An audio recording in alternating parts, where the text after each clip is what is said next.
आकाशवाणी भोपाल से प्रस्तुत है प्रादेशिक समाचार।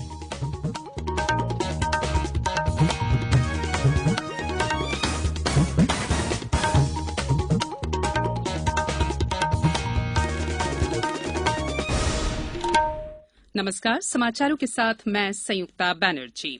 बिहार में विधानसभा चुनाव में आज सुबह 11 बजे तक लगभग 18.3% वोट डाले जा चुके थे। मुख्य निर्वाचन अधिकारी एचआर श्रीनिवास ने बताया कि लोग उत्साह के साथ निर्भीक होकर मतदान कर रहे हैं। उन्होंने पिछले चुनाव के मुकाबले इस बार अधिक मतदान होने की आशा व्यक्त की। पहले चरण में आज 16 जिलों की 71 विधानसभा सीटों में मतदान हो रहा है। मध्यप्रदेश में विधानसभा की 28 सीटों पर हो रहे उपचुनाव के लिए प्रचार चरम पर है। मध्यप्रदेश उपचुनाव में मतदान के कुछ दिन शेष रह गए हैं। वहीं चुनाव आयोग भी निष्पक्ष चुनाव के साथ साथ अधिकतम मतदान सुनिश्चित कराने के लिए हर संभव प्रयास कर रहा है।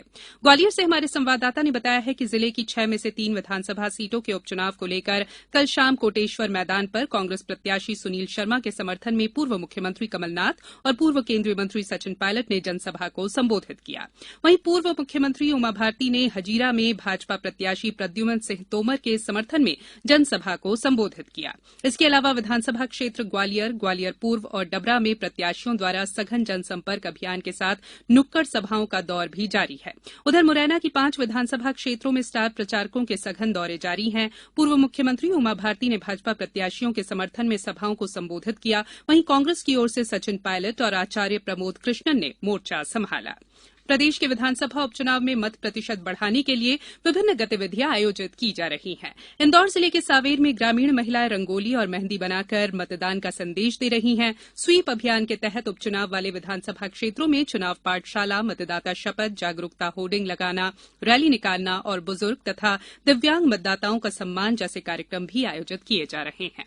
कला पथक के दल गीत संगीत के माध्यम से मतदाताओं को मतदान की महत्ता समझा रहे हैं। छतरपुर जिले के बड़ा मलहरा विधानसभा उपचुनाव में भी कोविड-19 गाइडलाइन का पालन करते हुए मतदान की शपथ दिलाई गई। ग्वालियर कलेक्टर ने एक पत्र के जरिए मतदाताओं से 3 नवंबर को मतदान की अपील की है। खंडवा जिले की मांधाता सीट पर भी विभिन्न गतिविधियों के जरिए मतदाताओं को जागरूक किया जा रहा है।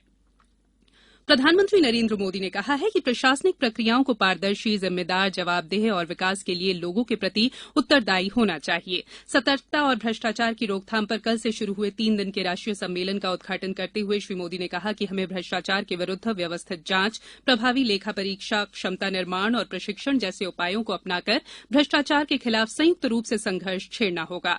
उन्होंने कहा कि भ्रष्टाचार से लड़ना केवल एक एजेंसी का काम नहीं है, बल्कि ये सामूहिक जिम्मेदारी है। प्रदेश में स्वस्थ होने वाले कोरोना मरीजों की संख्या लगातार बढ़ रही है। वहीं संक्रमित लोगों की संख्या 10,353 तक सिमट गई है। प्रतिदिन सामने आने वाले मरीजों की संख्या घटकर 1,000 से कम हो गई है। कल केवल 514 मरीज प्रदेश में संक्रमित मिले हैं। कोरोना से बचाव के लिए प्रधानमंत्री द्वारा शुरू किए गए जन आंदोलन का समर्थन करते हुए पद्मश्री से सम्मानित कृषक बाबूलाल दहिया ने कोरोना से बचने के लिए नागरिकों से मास्क पहनने और 2 गज की दूरी के नियम का पालन करने की अपील की है। आइए आपको सुनाते हैं उनका संदेश। तो हमको ये जरूरी है कि हम सावधानी बहुत बरतें, मास्क जरूर मुंह में बांधे रहें और सोशल डिस्टेंसिंग बनाकर भी रहें। वहाँ भी देखते रहें कि इतना नज़दीक लोगों से बात ना करें जाके कि कोरोना फैल जाए। साथ ही घर आएं तो साबुन से हाथ अवश्य धोएं, क्योंकि ये ऐसी बीमारी है कि सावधानी ही इसमें सुरक्षा है। अब कुछ समाचार संक्षेप में। जबलपुर में पश्चिम मध्य रेलवे में सतर्कता जागरूकता सप्ताह मनाया जा रहा है। पन्ना के टाइगर रिजर्व में एक घायल बाघिन का उपचार किया जा रहा है और उस पर नजर रखी जा रही है। शहडोल जिले में स्वामित्व योजना के तहत 3 चरणों में सर्वे का काम किया जाएगा और केंद्रीय सामाजिक न्याय एवं अधिकारिता मंत्री थावरचंद गहलोत कल इंदौर और नागदा दौरे पर आएंगे। इस बुलेटिन में फिलहाल इतना ही। बुलेटिन के अंत में एक अपील, हमेशा ध्यान रखें, मास्क और 2 गज की दूरी, हाथ धोना भी है जरूरी। नमस्कार।